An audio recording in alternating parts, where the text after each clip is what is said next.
A little jewel among the many urban treasures in the city of Edina is the Edina Art Center.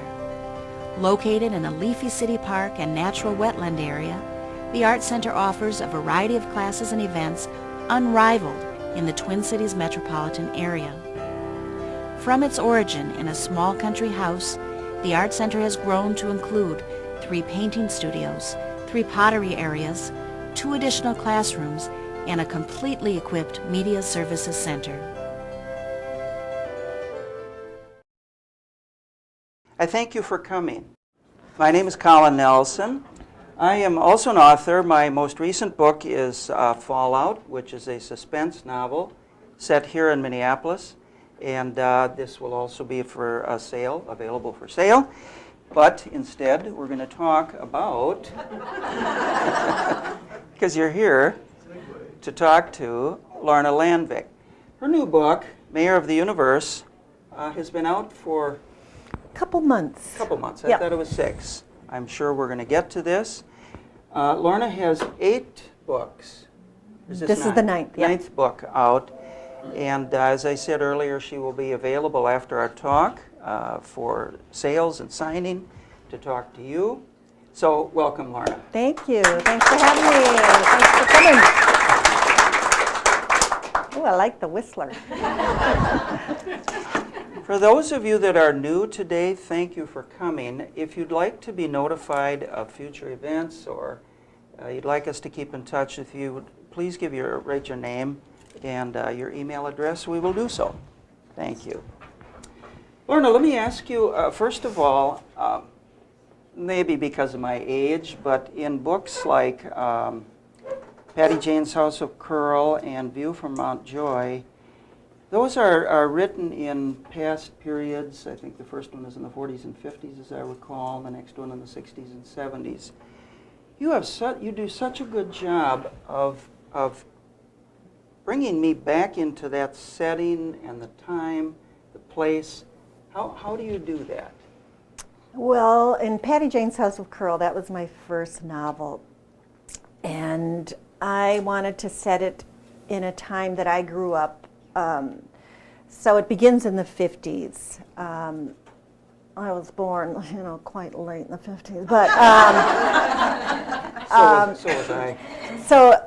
But I wanted a lot of the action to take place in the 60s when Nora, the daughter of the main character, is coming of age, 60s and 70s. And I remember going to the downtown library, the old one, and I really wanted to get my memory jogged as to the domestic life then, because I really have no memory of the 50s.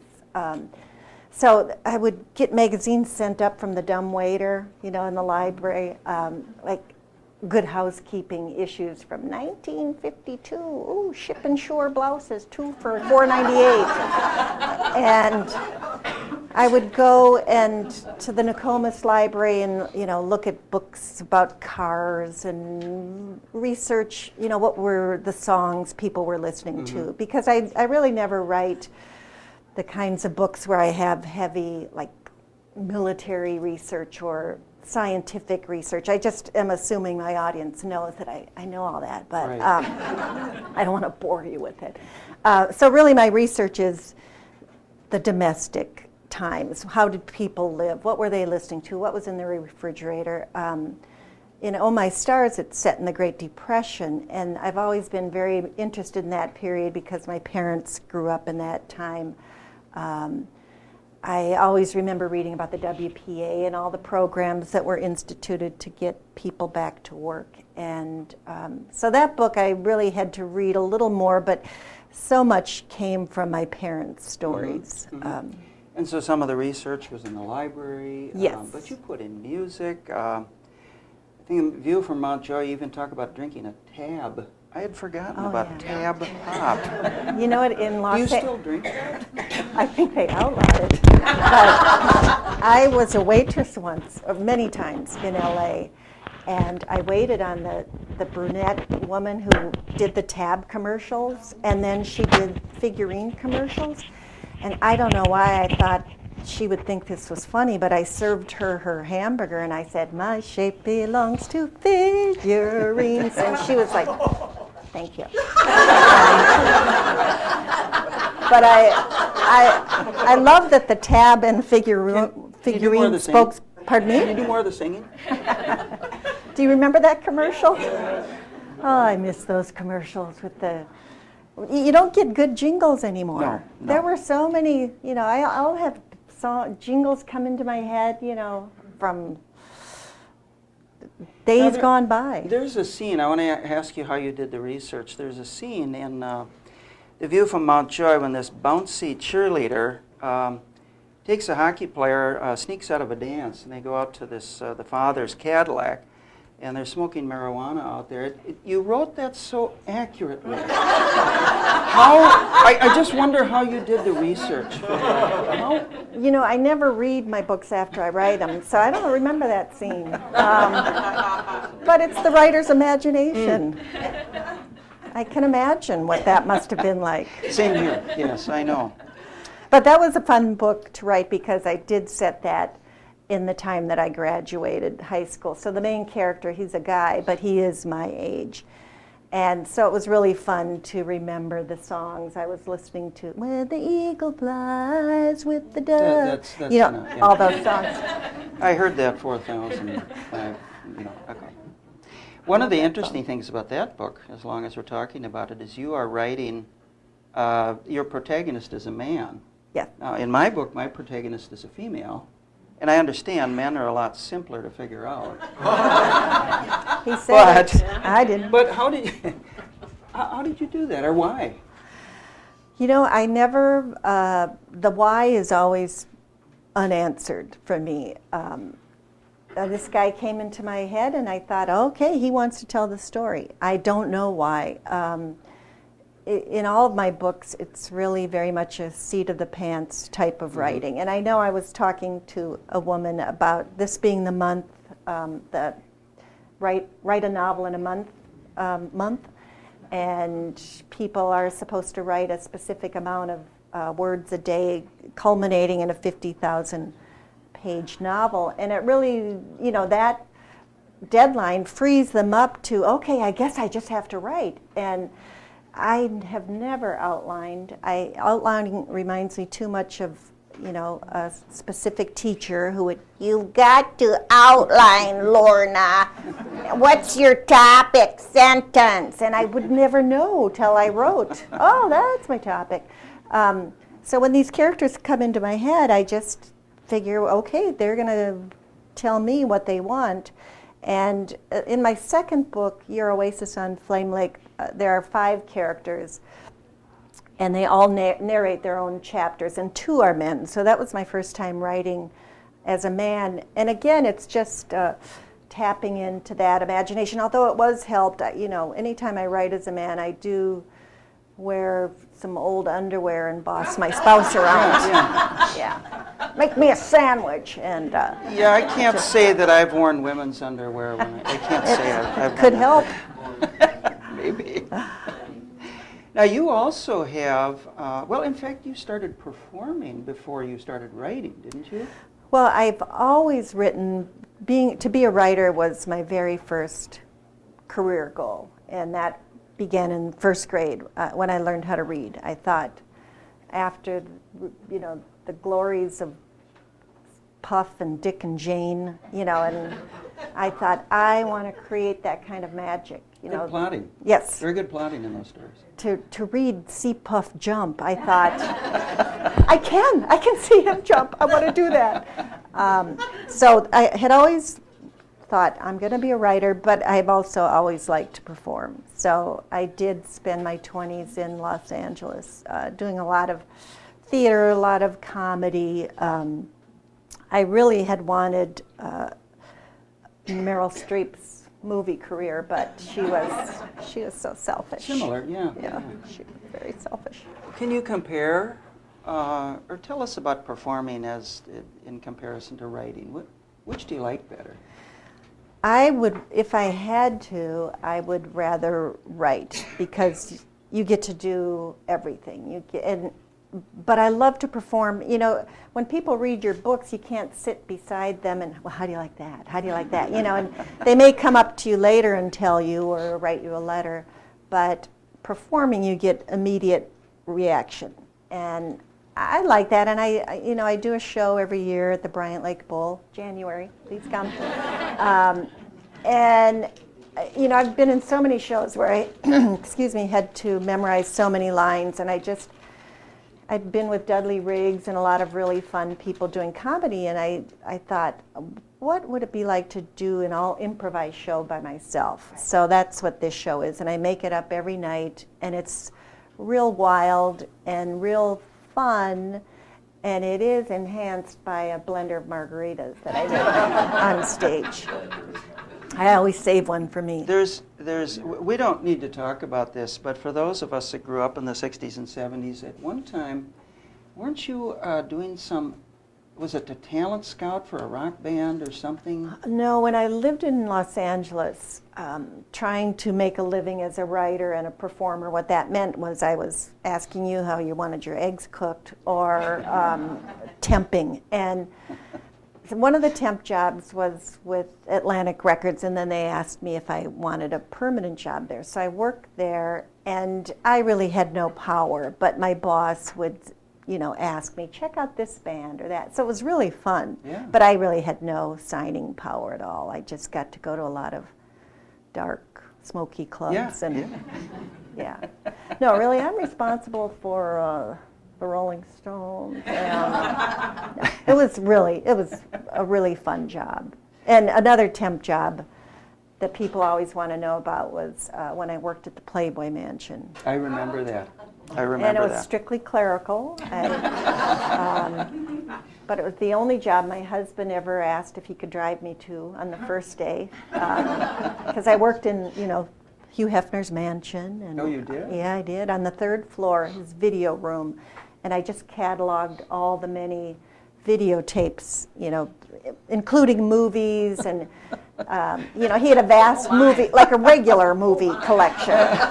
But he also, anytime a playmate did something like cut a ribbon at a grocery store, I'd have to type, you know, Barbie Benton cuts ribbon at Ralph's Supermarket, you know. And, so it's like a kindergartner's job, but it was really fun. And yeah, I would see Hef, as he was called, in the hallways, and I in my turtleneck, because, you know, I am Norwegian, and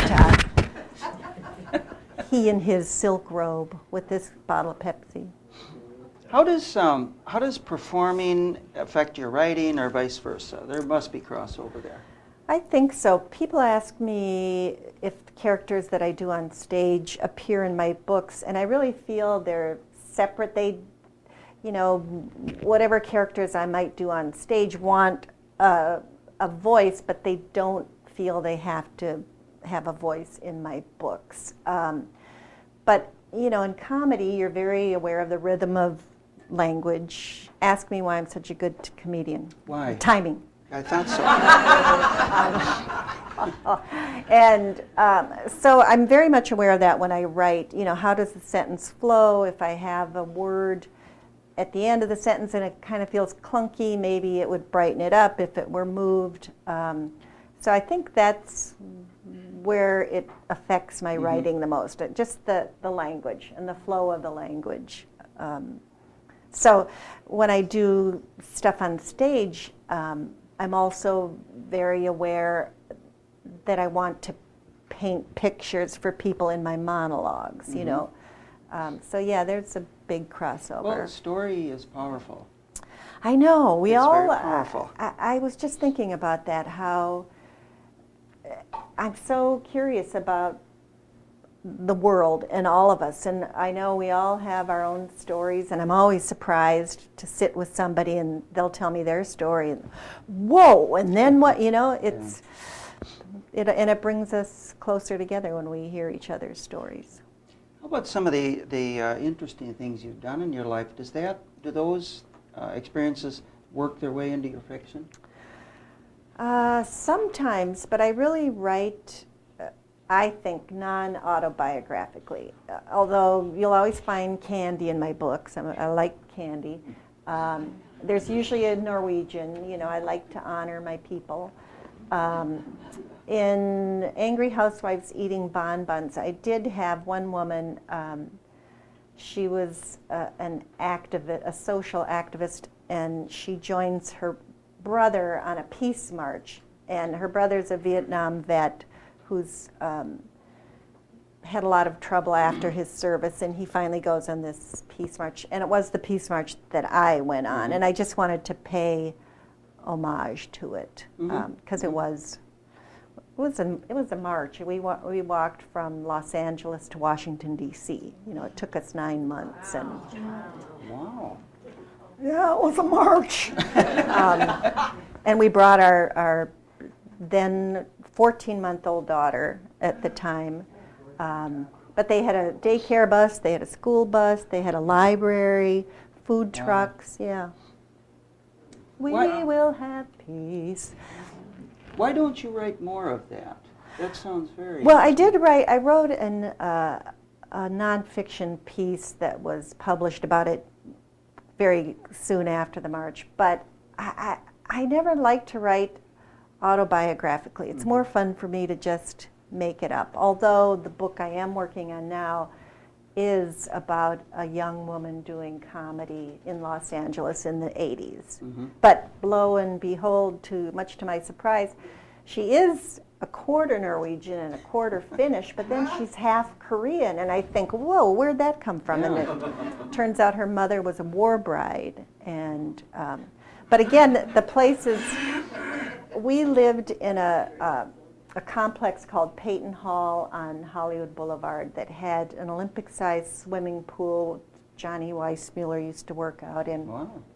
Embossed palm trees on the walls. I mean, it was just quintessentially Hollywood. And of course, it was torn down. In fact, when we lived there, that's when they started the machinations to tear it down. And we had a tenants union and we fought hard, but now it's a high-rise. And I just also wanted to write about those things that are gone. Well, maybe to preserve them. Yeah, because Hollywood Boulevard, when I lived there, really had a seediness to it that I liked. And now it's pretty gentrified, Tell us about your new book. Now, this is a little different. You had been with Ballantine Books for years, hadn't you? Yes, Ballantine is my publisher. And this is, you are on your own here, right? Yes, and that Mayor of the Universe, I had written about 50 pages of this years ago. It would have been my third book. And I never like to show people what I'm writing when I'm writing because it changes so much. As I said, I never have an outline, so the first chapter may wind up gone or totally rewritten by the time I get to the end. So I don't want anyone to read it and, I don't know, and then diminish my confidence. So, but my editor at the time said, Lorna, I really want to see what you're working on. And okay, because I was really excited about it because it concerned, the main character here is a man too, and he's a very mild-mannered actuary who one night after weather stripping his house is visited by aliens. And I have no idea where they came from. And that was about to the point I got when the aliens had just come into his bedroom and were admiring his old... I can't imagine why your New York editor was... Well, they, nowadays they want you to be a brand, and they used to tell me, you write a different book every time, and I would take that as a compliment. Now they want, okay, this is your brand, but even back then, she said, I don't want you writing about aliens. So I put it away, those 50 pages, and they called out to me throughout the years, help, I'm here. And so I wrote it, and then my publisher still didn't want me to write about aliens. And this book changed so much. It originally was set in Minneapolis, but I was on a whirlwind book tour that took me through the Dakotas.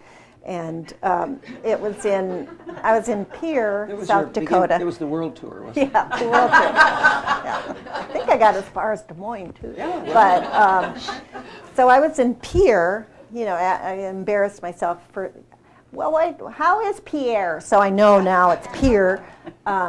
And I thought, oh man, this is where Fletcher lives. So I spent the day after my bookstore appearance just wandering the streets and looking in the crop insurance windows, because it turns out his father is a crop insurance agent. And then I went back to the same bookstore for the event for this book. And I don't know if you've ever been to Pierre, but it's got very sloping hills that you drive into the city, and it's really kind of a spooky, in a good way, atmosphere. Like you think, if I were an alien, this is where I would come. And so I remember I would be looking around the streets of Pierre for Fletcher, and then, oh yeah, he doesn't exist. But Fletcher's has a very, very vivid fantasy life. He's very constrained as a boy. Nobody, he's bullied, and so he makes up for it by, having these very bold, he's a cowboy, he's an international jewel thief, and in my world, aliens all belong to lodges. And, there's the crop circle art lodge, kind the of medical obvious. experimenter. Yeah, it's obvious. And this particular lodge, their prime goal is to seek and glorify fun. And they have to find an earthling who personifies that for them. And lo and behold, they realize it's Fletcher. So he gets to live his fantasies as an adult, but they're so ensnarled with things that we adults have to worry about. And but it was really, really fun looking. There's an alien who assumes the persona of a Jamaican, and she helps him in his fantasies. And she is absolutely shocked at how smitten she is with this world and all of its glory. So it was fun to look at the world through her. Just blue flocks. Yeah. She can't get over it. So. I like blue flocks. I know but to marvel at things that we should marvel at. I don't think we do enough daily marveling. Let's all daily marvel today. Right? Do you think is that the theme of the book then? Just kind of an awakening to all the wonderful things around us? I never know what my themes are, and so I love when readers tell me. That sounds like a good one. Yeah. Well, but you do have themes in your books. That's what people tell me. Yeah. But again, I don't ever set out thinking, what's my theme? Mm-hmm. You're more concerned about the story. Yeah, and finding out what the story is. Your characters are always so strong and so well defined. How do you do that? Thank you very much. I don't know. All I know is the usual way a book comes to me is the two main characters come into my head, 2 or 3, with their names. And I don't know them. I'm given a smidgen of their personalities, I feel. Like when the characters Patty Jane and Harriet came into my head years and years ago, I thought, what? Who are you? And they brought this title, Patty Jane's House of Curl, and I thought, what's a house of curl? I was smart enough to think, well, it's probably a beauty salon. Not a sporting event, although that could have been a good book. That's the next one. So I started writing, and the more I write, the more I know, the more I know, the more I go back and change things. But I think as a reader, I'm very much drawn to character-driven books and books that just illuminate people a little more for me. So I guess those are the kinds of books I try to write. I remember being in a class that Lorna taught at the Bloomington Art Book Festival years ago, and you had a very naive young woman who came from Iowa to the big city, and you were trying to figure out how to capture her rebellion. And you did it by her smoking a cigarette. Do you remember that? You don't remember that? Yeah, sure I did. Yeah. You did Yep. You did it by having her smoke a cigarette, which for her was the ultimate act of rebellion. And that one little gesture, that one little action, define the whole character. I thought that was wonderful. Didn't you? Sure. Now, you've alleged in the past that you are Norwegian. Yes. And being a Nelson, I am a Norwegian. I can prove it.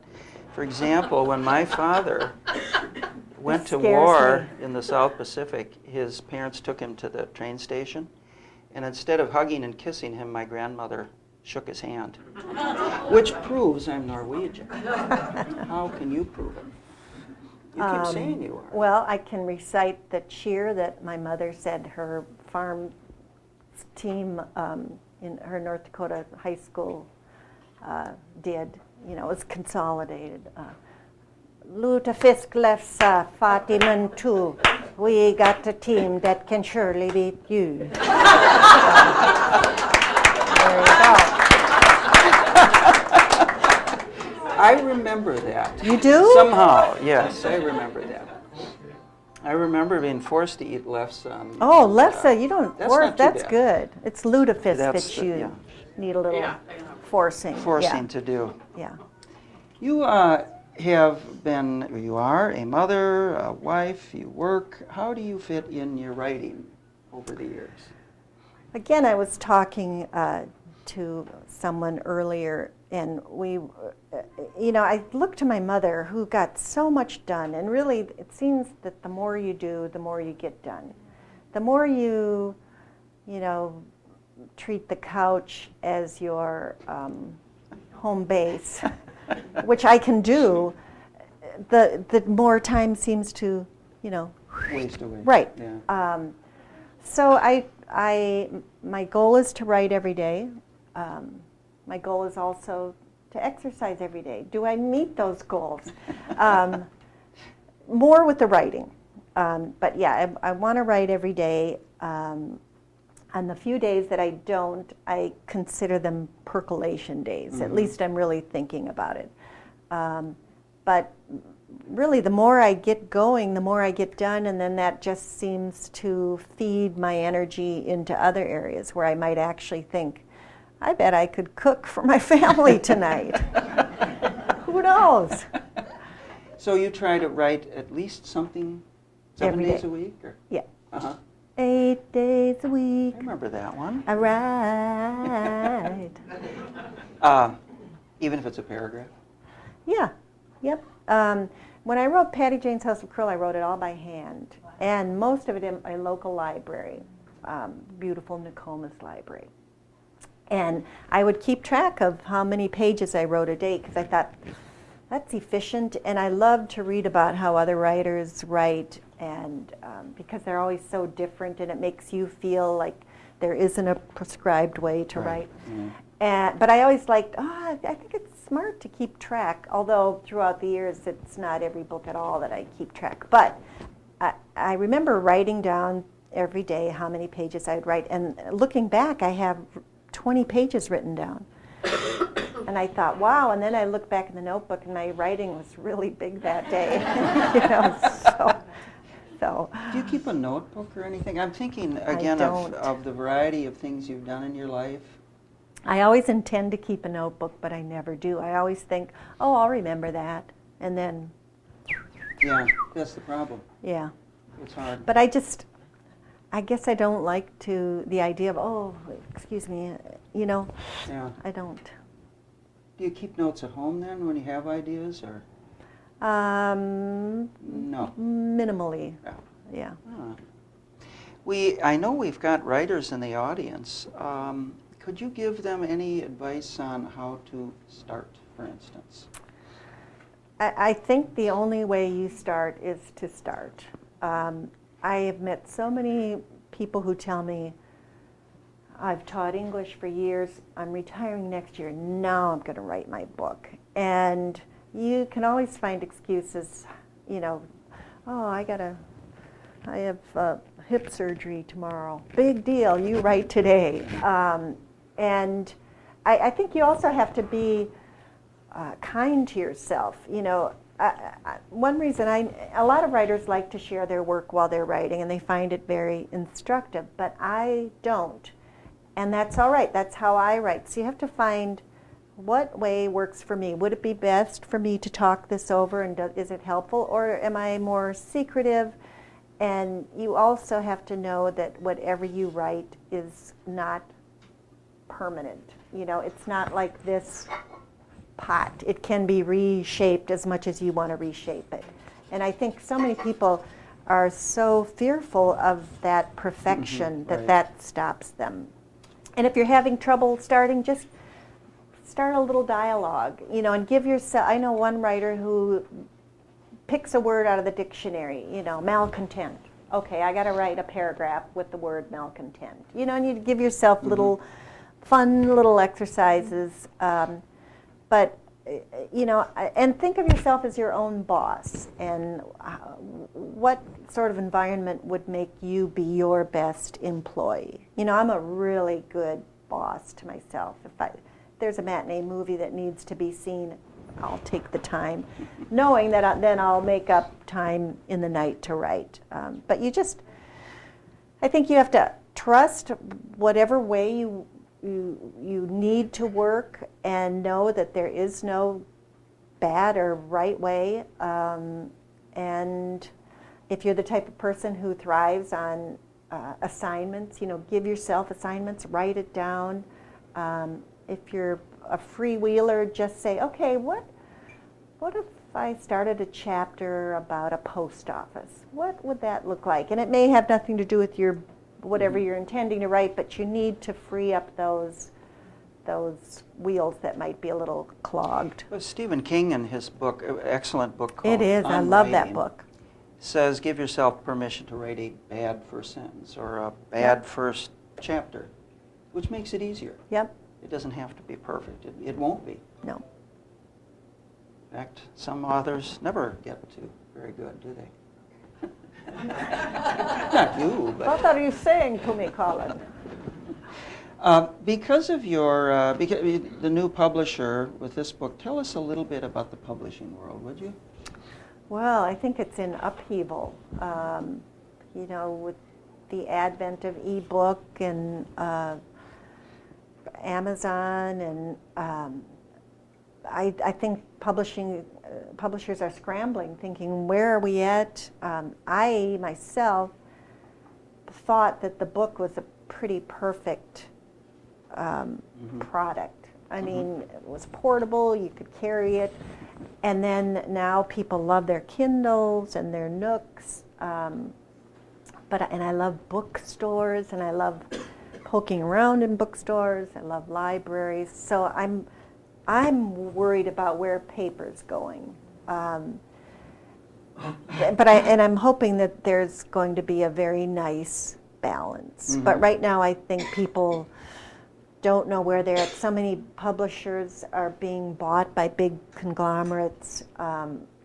It used to be a much more mom and pop kind of business, I think, where they would let their writers have a book that may not have done as well as the last one, and now they want you to, you know, got to top this. It's numbers, numbers, numbers. Every year.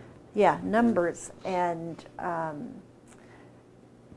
they want you to be a brand, so they don't like when you walk outside those parameters that they've constructed for you. And this isn't, you know, one reader said, you know, I was scared to read it because I don't read science fiction, but it's really not science fiction. It's like the aliens are kind of like my in-laws. I mean, they're like helpful in-laws. Yes. Yeah. Yes. Well, you don't have a major publisher with your new book. No. Can you compare? What's it been like? It's between harder having for a major me. New York publisher versus Doing it on my own. It's harder because you have to self-promote it. I'm a terrible promoter. That's how I can prove I'm Norwegian. Okay. I'm a bad promoter. I don't, you know, we were told, you don't toot your That's own right. horn. And so I've been stumbling, toot, toot, toot. I loved when I love being traditionally published and having everybody take care of things. I loved being sent out on tours. It was really fun. I love that world, and I, certainly hope to get back into it. Another thing about this book, I handed in a pristine copy, and there are some typos, and I must tell you, it's the work of aliens. So I'm going to see what I can do to clean up future ones. But if you get this one, know that it's their alien. It's been affected. Oh, that alien did it. Yeah. Yeah, I'm just looking for a treaty between all parts, traditional, ebook. How I just want people to read. Well, one thing that's happened is there's been a tremendous growth of small press, regional press, university press. Minnesota Historical Society, I have a tough time talking, for instance, is publishing a lot more books now. That's kind of a nice development, I think, in the publishing industry. Yeah, I think the more good books out there, the better we are as a society. Yeah. Well, all of these books, and the fact you're a mother, a spouse, why do you keep doing it? Because I never want to put on another pair of pantyhose and ask you how you want your hamburger cooked.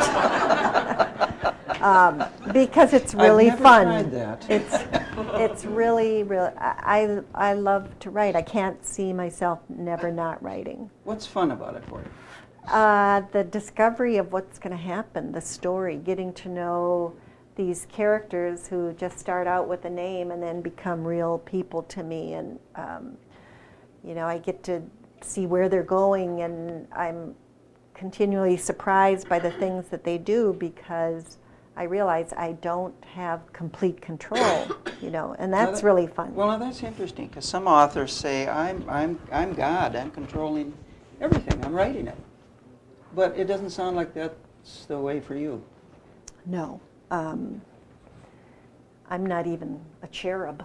As I said, I like to read about how writers write, and I like to listen to writers because there is no set way, and there are those writers who know exactly what's going to happen and know their beginning and they know their end, and everything in between. And that works for them. But there are the seat of the pants writers like myself, and we don't know what's going to happen, and the characters kind of take over. And even when I hear other writers say that, I think, what? And then I realize, oh yeah, that happens to me too. And it's just, how do we explain the imagination? We don't. I mean, how does music come into a composer? Yeah. So it sounds like it's the discovery that's fun for you. Yes. The highest of highs sometimes. Like those two high schoolers in the Cadillac. Yeah. It's just, it's like, we're in the Arts Center. It's the joy of creation, of making something. Be it a story or something you can eat out of, or Yeah. What would we be doing if we weren't making things? Creating, yeah. Yeah. Any questions that the audience has? Can I just ask a follow-up question to that? Sure. Can we, excuse me, we do have a microphone, but I think we've got a large crowd. Would you mind, Lorna, just repeating the question? Would I mind repeating the question? Can you hear me? Yes. Okay. Yes. To what you were just saying, at what point do you take control of it and, shape it into that story? The question is, at what point do I take control and shape it into the story? I really do feel like I'm in control. I am the boss, but I have a very unruly group of employees. And they really are, it seems like they're my kids sometimes. And I think I know what's best for them, and I think I know what they're going to do, but I'm so sadly wrong.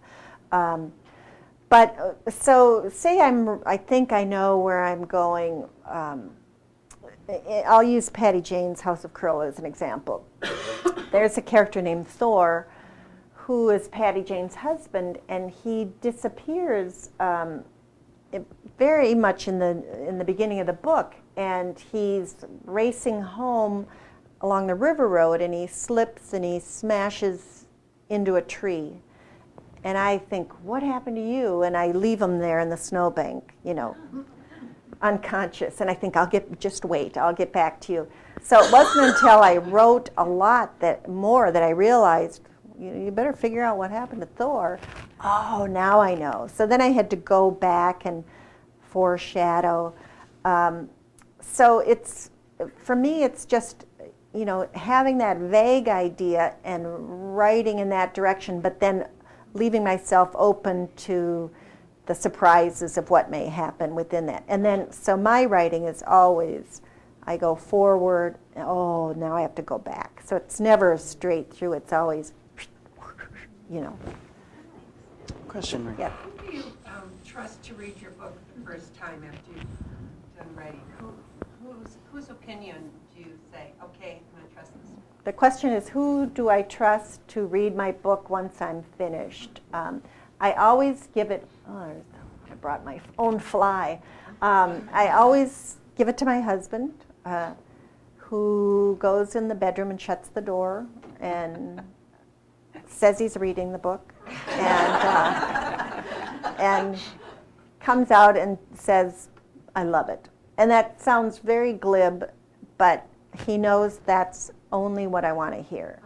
And because really, it is like handing the new baby off to the first person, and you don't want somebody to go, because then I know it's going to be my agent or my editor. Rosemary's Baby. Yeah. So, and other writers, I know other writers who share all the time with other writers, but I pretty much have my husband read it, then it's given to my agent or editor. But things may change. I did have a couple people read this book. Yes. But Carol. Yeah. I have a question for you. How do you work with your agent? How long have you had your agent, and how do you work with him? What kind of relationship do you have? This is my third agent. Oh, I'm sorry. She wanted to know about the relationship with the agent. My first agent retired, and then I got a second agent, and then I went on to another agent who I thought might. I changed agents for a bunch of reasons, and the agent's job used to be a little bit different in that they'd read the book, okay, and pass it on to your editor. But now they want a much more hands-on relationship with that manuscript, maybe because things are tightening up and they really want the book to be in what they consider the best saleable form.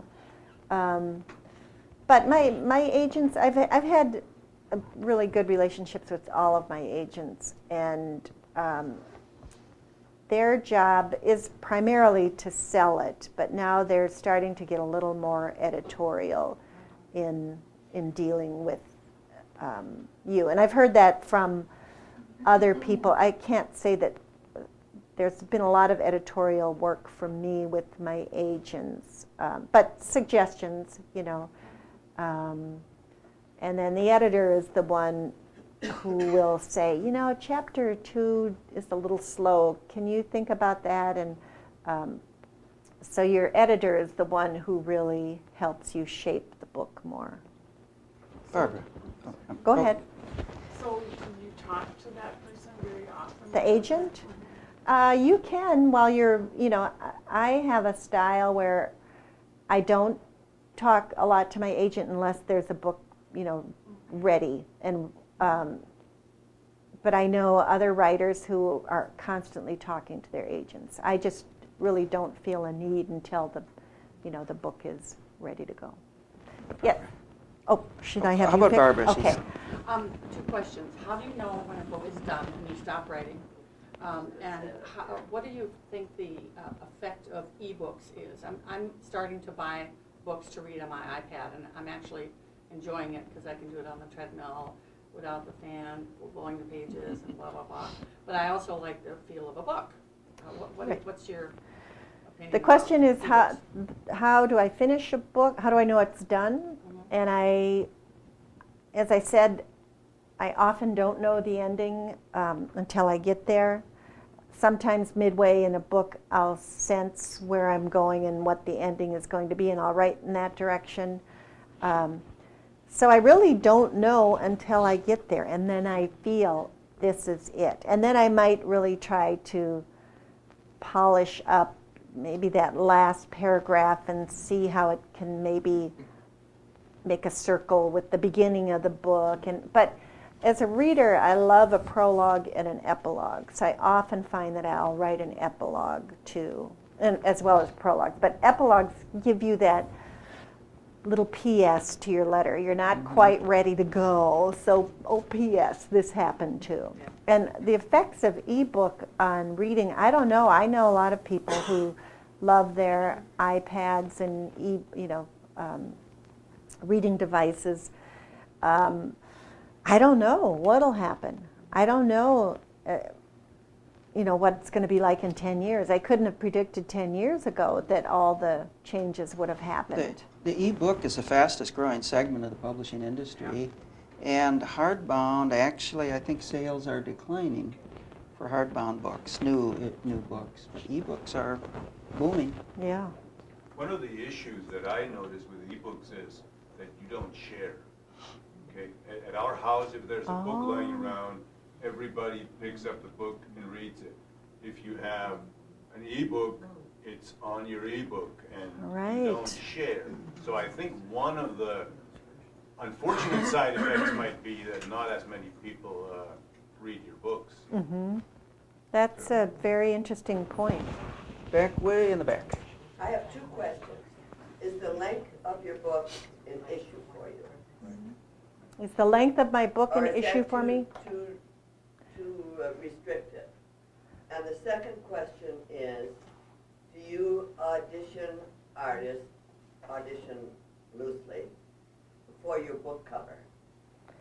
I'll go to the second question first. My publisher does all the covers. They have an art department. This cover was made by a friend of mine who's an artist in Los Angeles, and I told him kind of what I wanted.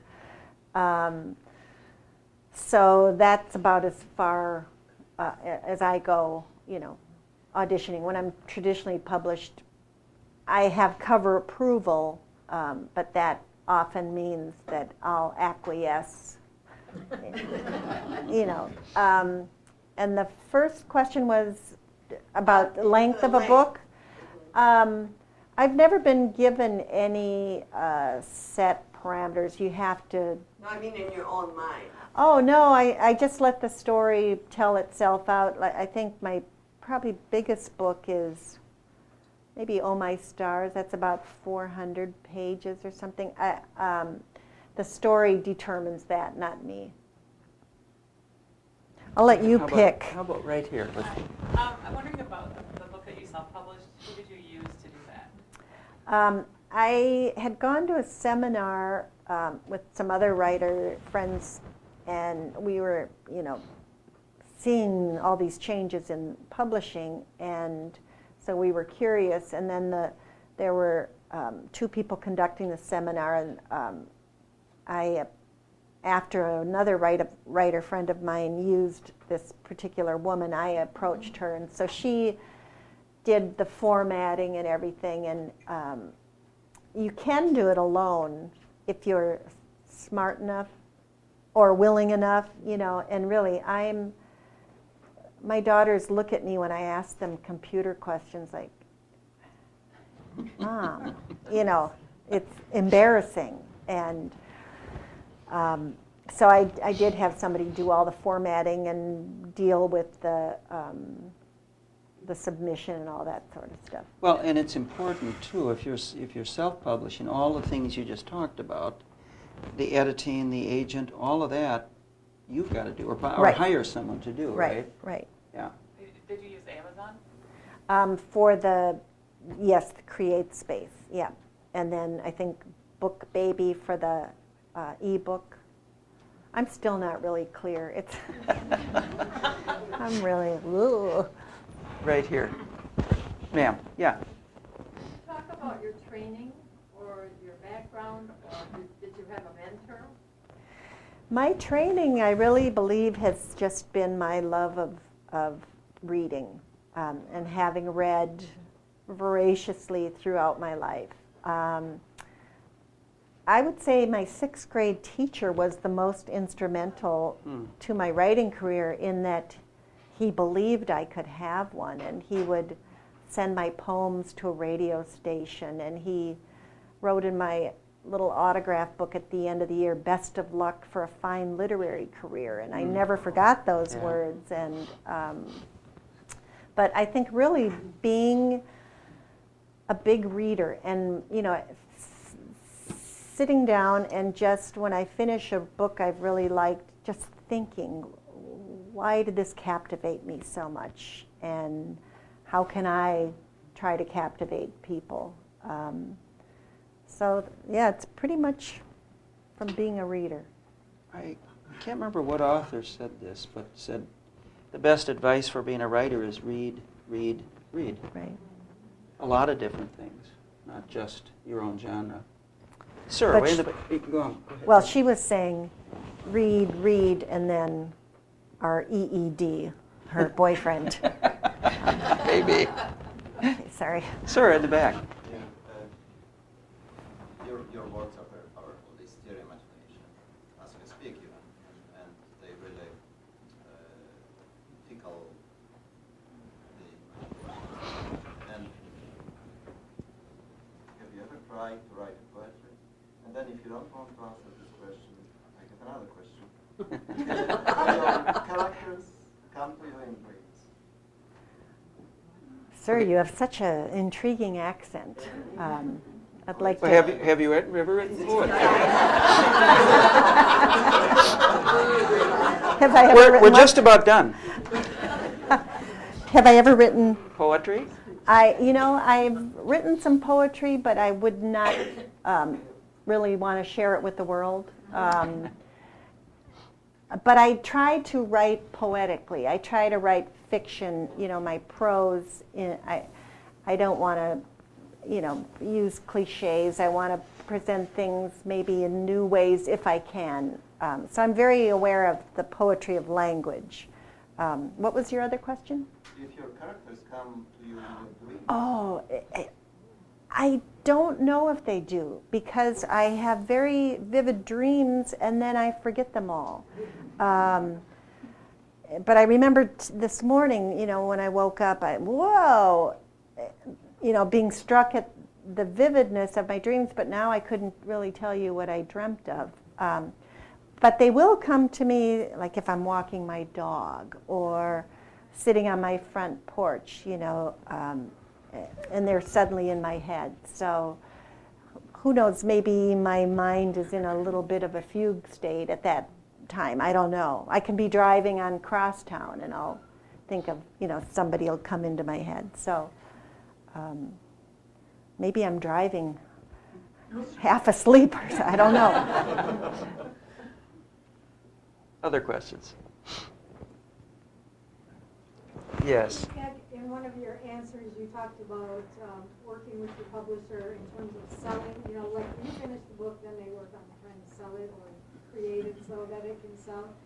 How do you balance that in your writing, or don't you selling the book when you're writing?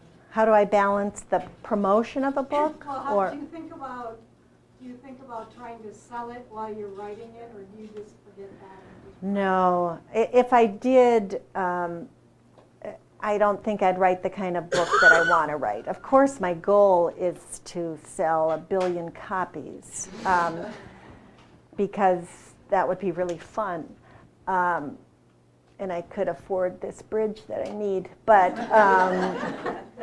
yeah, I just write the story that I want to tell, and I hope that there are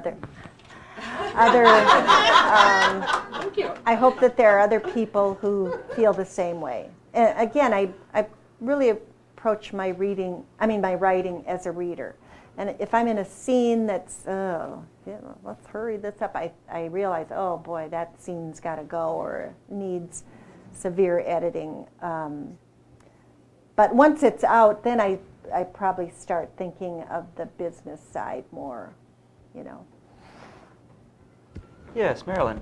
When you're promoting your books, what kind of events do you find are the most beneficial for you? Book signings. Booksellers always used to tell me how important word of mouth is. And I hope that that still exists. But I know it's changed now. It's online word of mouth. And I'm the kind of person, I don't like to read my reviews. I'd rather live in a bubble where everything is lovely. And, you know I could grab hold of my business career a little better. I do have an author page, my Facebook author page, and people tell me you got to have a presence, so please like me. Like me. And I have a personal page, but I never do anything on it because it's just too personal. So I'm trying to have more of an online presence. I have a website, but I tend to do most of my postings on my author Facebook page.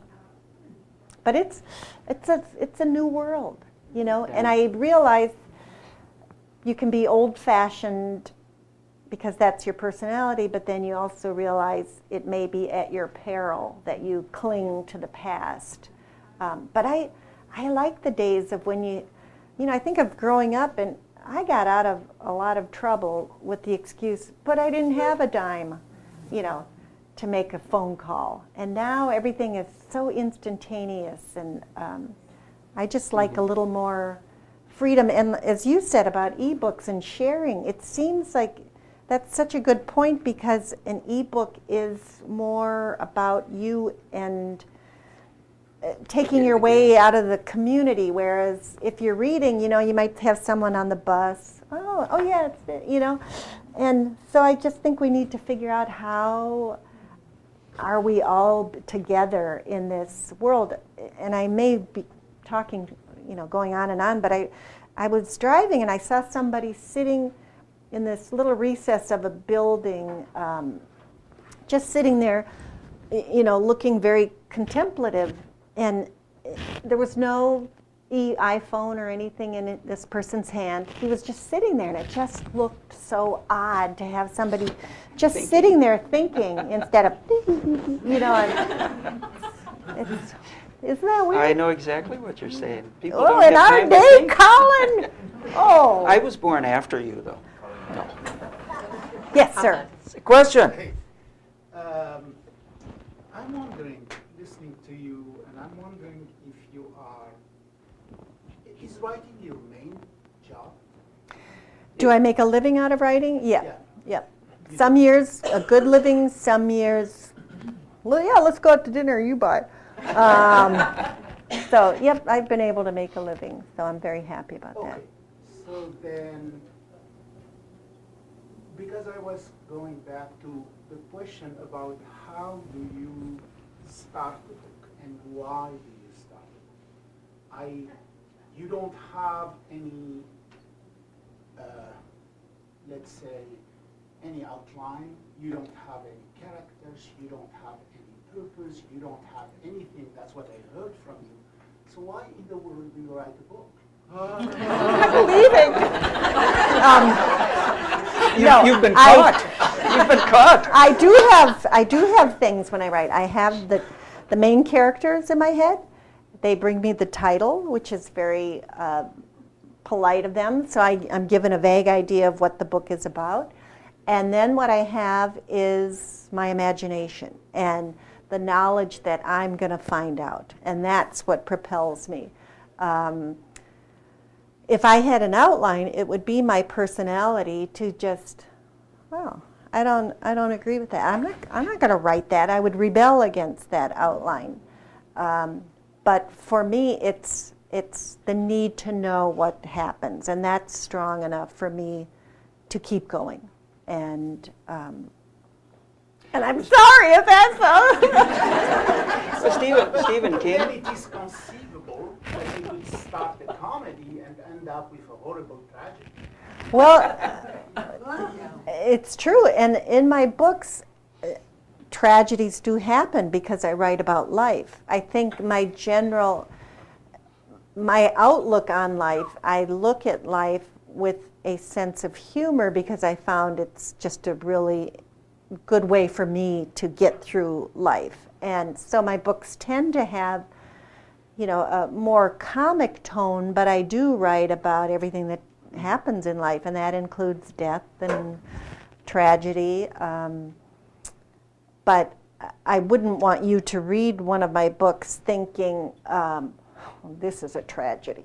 I'd want you to think, oh, tragedy happened, but I'm glad I stuck around to read about it.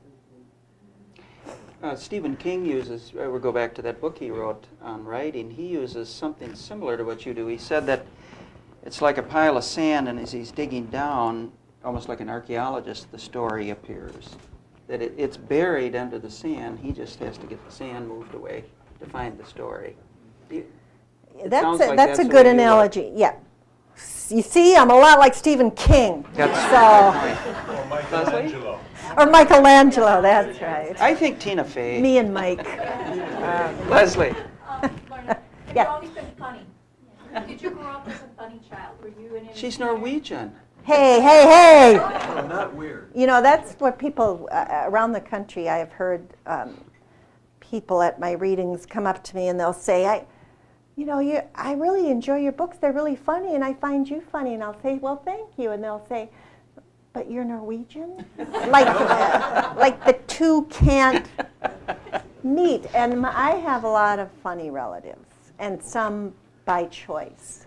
But no, my dad was very funny. My mother was very funny, and so I think laughter was a high commodity in my family, and to make people laugh was encouraged. How about your relationship with the previous publisher? Did you have to sever your relationship to go this self-publishing way, or you can go back to them? The question was, what's the relationship with my publisher now? I'm not sure. Usually I had a 2-book contract every time, and that was at my agent's advice. Let's do a 2-book contract, because then we can renegotiate for the next 2, and you don't want to be saddled with like a 3-book contract. So I had a series of 2-book contracts and completed those, and then didn't have a contract yet for this book. So sometimes I think maybe we should have negotiated a new contract before I wrote this. But I would love to be traditionally published again. I'll just, You have to start from. I don't know. I really don't know, because I know that they have been good to me, and my next book doesn't have any aliens in it, so it'd just be perfect. I think we've got time for one more question. So make this a tough one. Yes. This should be an easy one. Okay. What neighborhood did you grow up in, and which schools did you go to, and have you been in touch with your 6th grade teacher? I grew up in South Minneapolis. I went to Morris Park. I went to Nokomis, which no longer exists, and I went to Roosevelt after Jesse Ventura. And after the guy, his last name is Agri, who won a Nobel Prize in, I think, chemistry. Yes, I did. The Star Tribune did a story about me after my 2nd book was published, and I acknowledged Mr. Spaeth. And I couldn't remember his first name because, when you're a kid, your assumption is, oh, they don't have first names. And so the Star Tribune looked him up for me, and it didn't require a lot of detective work. He was in Bloomington. But we went out for pie at Baker Square on Old Shakopee Road, and he brought his wife, and he introduces me to his wife, and his wife's name's Mary. And of course, his first name turns out to be Joseph. So I I had pie and coffee with Mary and Joseph. And then, you know how fiction always trumps, or nonfiction trumps fiction. The busboy's name tag was Jesus. Yes, it was. So he came to my first reading and would come to subsequent readings, but he's no longer on this plane. But he came to one of my readings and it was his birthday, so I got to have everybody sing happy birthday to him. And he was the greatest teacher. I love Well, teachers. you and your writing are the greatest. Thank you for You are for so coming. welcome. Thank you. We meet here the second Saturday of every month, in which I interview various local authors.